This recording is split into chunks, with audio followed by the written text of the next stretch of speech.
இதற்காகத்தான் தமிழ்நாட்டுடைய முதலமைச்சராக இருக்கிற தளபதி அவர்கள் தன்னை தாக்குகிற பேசுகிறவர்களாக இருந்தாலும் கூட அவர்களுக்கு உரிய பாதுகாப்பு கொடுத்து எல்லா விதமான ஏற்பாடுகளையும் இந்த ஆட்சியில் தான் நடைபெறுகிறது.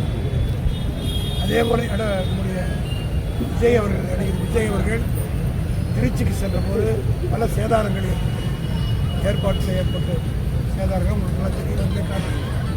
இப்படி அவர் செல்கிற இடங்களெல்லாம் பொதுமக்களுடைய சொத்துக்களும் அரசு சொத்துக்களும் சேதாரம் உருவாகிற காரணத்தினால் சிறு பிள்ளைகள் அவர்களுக்கு இளம்பிள்ளை பயமறியாது என்று சொல்வார்கள். அதுபோல மின்கம்பத்தின் மீது ஏறுவது மற்ற ஆபத்தான காரியங்களில் ஈடுபடுகிறார்கள் என்பதற்காகத்தான் காவல்துறையினர் சில நிபந்தனைகளை விதித்து அவருக்கு அனுமதிக்கிறாங்க. உடனே அவர் என்ன சொன்னார், கூட்டத்தை தடுக்கிறாங்க. தெரிஞ்சுதான் 31 உயிர் எங்கே போனார் விஜய் கொடுத்துட்டார். ஹாஸ்பிட்டல் போய் பார்த்தாரா, போய் அவர்களுக்குரிய நடவடிக்கை எடுத்தாரா?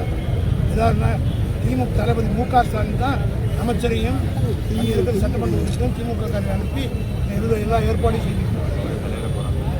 தலைவர் அவர்களே நாளைக்கு செல்ல இருக்கிறார். ஆக இந்த மக்களை காப்பாற்றுவதற்கு அவர்களை நம்பி போகிற இந்த சின்ன குழந்தைகளை அவருடைய பெற்றோர்கள் காப்பாற்றிக் கொள்ள வேண்டும். காரணம் இது ஒரு திட்டமிட்டு அவர் ஒரு பிளான் போட்டு இது மேலே ஏறணும், இது மாதிரி நிற்கணும் இந்த இன்ஸ்ட்ரக்ஷன் கொடுத்ததெல்லாம் உளவுத்துறை மூலமாக எனக்கு தகவல் கிடைத்தது. ஒரு குரூப் அதுக்குன்னு வேலை செஞ்சுருக்காங்க. இந்த சாரத்தின் மேலே ஏறி இருக்கிறாங்க நிற்கணும், 3 அடுக்கு பாடியில் குடிக்கிற மாதிரி செய்யணும் என்பதற்கெல்லாம் தேவை பெய்டு ஃபார் இட் இல்லைன்னு சொல்ல முடியாது.